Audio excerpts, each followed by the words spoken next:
భారతదేశంలో అత్యంత పవర్ఫుల్ పర్సనాలిటీస్లో, శక్తివంతమైన వ్యక్తుల్లో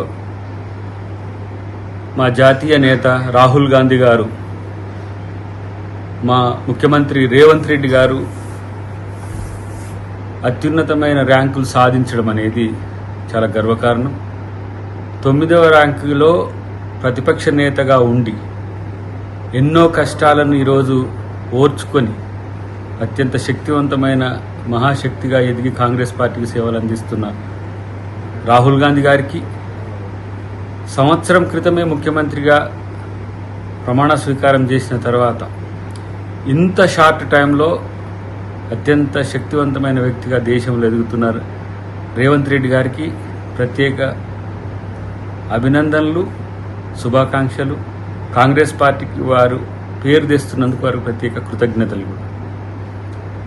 ఈ పరిస్థితుల్లో ప్రతిపక్షంగా కాంగ్రెస్ పార్టీ నాయకత్వం ప్రజలకు, ప్రజాసేవకు కట్టుబడి ఉండడం, నీతికి నిజాయితీకి కట్టుబడి ఉండడం వల్లనే ఇది సాధ్యమైంది.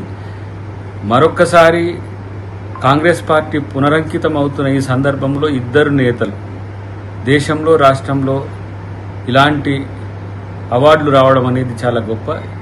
ఈ స్ఫూర్తితో భవిష్యత్తులో కాంగ్రెస్ పార్టీని అధికారంలోకి తేవడానికి ఇద్దరు నాయకులు కృషి చేయాలని మా అందరి విజ్ఞప్తి.